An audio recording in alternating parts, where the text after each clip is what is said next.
Assalamualaikum warahmatullahi wabarakatuh. Sebelumnya, kami dari kelompok 7 akan membahas mengenai pengembangan bahan ajar LKS online. Sebelumnya, yang saya hormati Bapak Imam Prayogo Pujiyono sebagai dosen pengampu mata kuliah teknologi pendidikan, dan saya ucapkan terima kasih kepada teman-teman yang sedang menyaksikan video ini. Sebelumnya, izinkan saya memperkenalkan diri. Perkenalkan, nama saya Legita Pramesti dengan NIM 20124100, dan teman saya Rifki Lutfiah dengan NIM 20124114, Diva Nadia 20124172. Baik, yang pertama itu pengertian bahan ajar. Bahan ajar sendiri adalah segala bentuk bahan yang digunakan untuk membantu guru, instruktur dalam melaksanakan kegiatan belajar mengajar. Bahan yang dimaksud bisa berupa bahan tertulis maupun bahan tidak tertulis. Bahan ajar atau teaching material terdiri atas dua kata, yaitu teaching atau mengajar dan material atau bahan.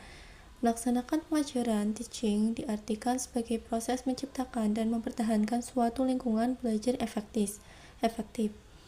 Bahan sendiri merupakan segala bentuk bahan yang digunakan untuk membantu guru atau instruktur dalam melaksanakan kegiatan belajar mengajar. Materi selanjutnya adalah fungsi bahan ajar bagi tenaga pendidik. Yang pertama adalah menghemat waktu belajar mengajar, karena bahan ajar sudah disusun sesuai kurikulum dan kompetensi yang akan dicapai. Lalu yang kedua ada mengubah peran pendidik. Jadi pada poin yang kedua ini dapat seorang pengajar menjadi fasilitator, karena peran pendidik tidak hanya berorientasi pada nilai akademik para peserta didiknya saja. Lalu yang ketiga ada meningkatkan proses belajar mengajar. Belajar mengajar itu suatu rangkaian aktivitas untuk mengatur sebuah lingkungan sehingga membuat peserta didik bisa belajar lebih baik.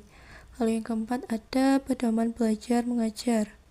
Bahan ajar ini bisa membantu mengarahkan semua aktivitas dalam proses belajar mengajar.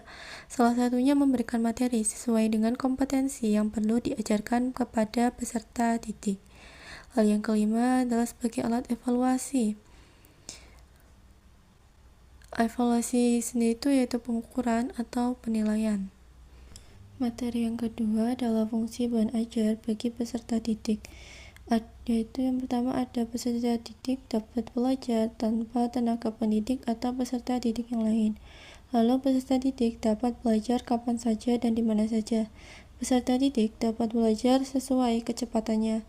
Peserta didik dapat belajar sesuai urutan yang dipilihnya sendiri. Lalu membantu peserta didik untuk menjadi pelajar yang mandiri, serta pedoman bagi peserta didik. Lalu selanjutnya mengenai materi kriteria pengembangan bahan ajar.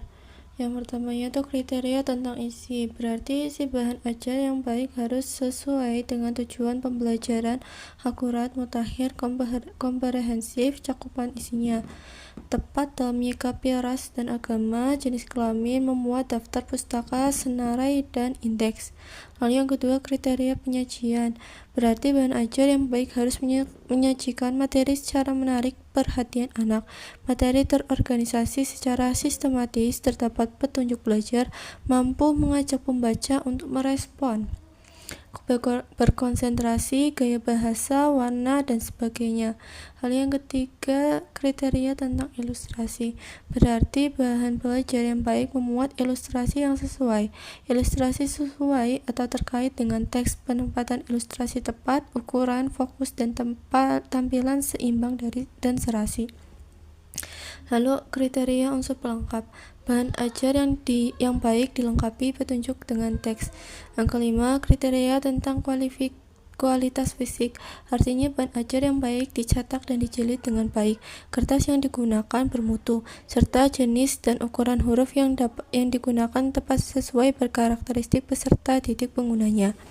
Selanjutnya materinya akan disampaikan oleh Mbak Diva. Langkah pengembangan bahan ajar. Langkah-langkah yang harus dilakukan ketika mengembangkan bahan ajar adalah identifikasi kebutuhan siswa, tujuan pembelajaran yang jelas, riset materi pembelajaran, pilih metode pembelajaran yang tepat, integrasi teknologi pembelajaran, buat materi yang menarik dan relevan, uji coba dan evaluasi.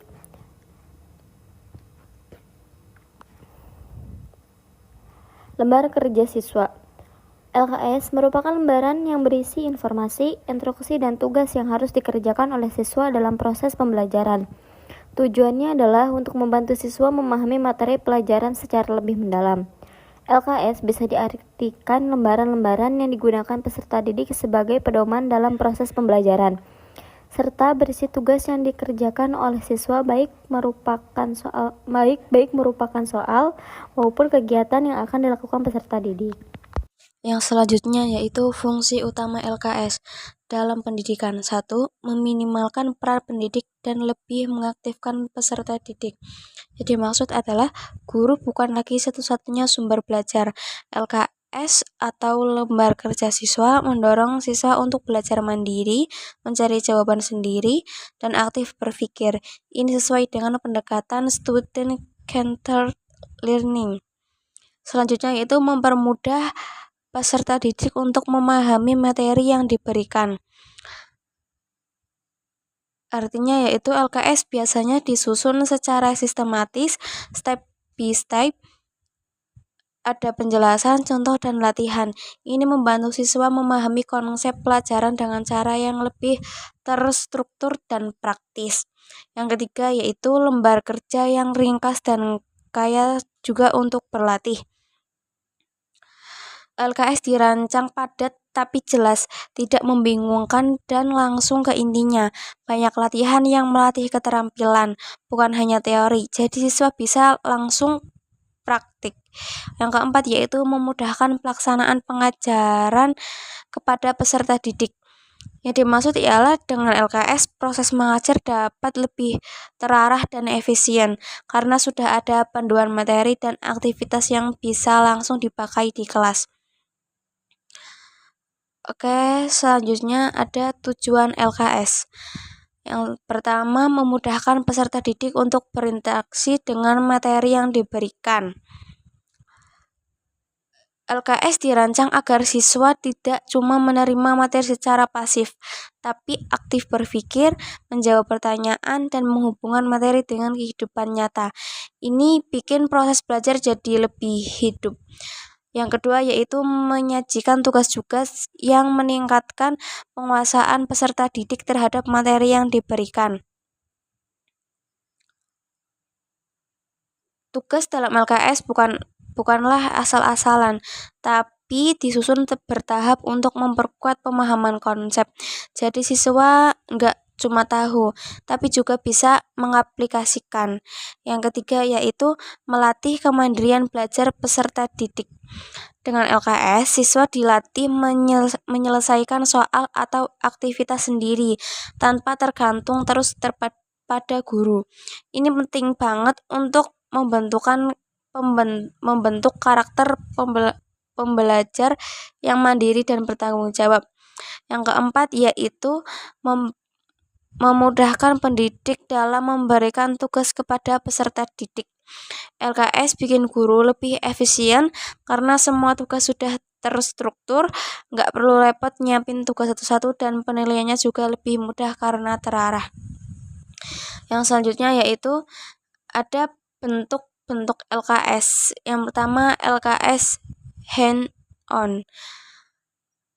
Suatu kegiatan yang melibatkan praktik atau eksperimen dengan menggunakan peralatan dan bahan yang berlaku. Ini adalah LKS yang berbasis praktik langsung. Siswa melakukan kegiatan nyata seperti eksperimen, percobaan, atau pengamatan menggunakan alat dan bahan. Tujuannya supaya siswa mengalami sendiri proses belajar, bukan cuma teori. Misalnya mengamati reaksi kimia atau membuat kerajinan tangan sesuai materi. Ada juga LKS main on, terfokus pada inti dari konsep yang memperkenalkan siswa untuk membangun proses berpikir dan mendorong mereka untuk bertanya dan mencari jawaban yang dapat meningkatkan pengetahuannya dan demikian siswa mendapatkan pemahamannya. Fokus utamanya adalah membangun proses berpikir. LKS ini menantang siswa untuk berpikir kritis, menganalisis konsep, bertanya, dan mencari jawaban. Tujuan bukan sekedar tahu, tapi paham. Siswa diajak aktif secara mental untuk membangun sendiri pemahamannya terhadap materi. Yang selanjutnya yaitu lembar kesimpulan. LKS, lembar kerja siswa, pedoman pembelajaran yang memberikan gambaran mengenai aktivitas atau kegiatan-kegiatan terprogram yang harus dilaksanakan oleh siswa. LKS adalah pedoman pembelajaran yang berisi petunjuk kegiatan atau aktivitas yang harus dilakukan oleh siswa secara terstruktur. Tujuannya bukan hanya untuk memberi tugas, tapi juga menggiring siswa langkah demi langkah agar mereka bisa memahami materi dengan cara aktif, terarah, dan mandiri. LKS biasanya mencakup tujuan kegiatan, langkah-langkah kerja, pertanyaan, atau tugas yang perlu dijawab, ruang untuk mencatat hasil atau refleksi. Jadi LKS bukan sekedar soal latihan, tapi semacam peta perjalanan belajar yang memandu siswa untuk mencapai tujuan pembelajaran dengan cara yang sistematis.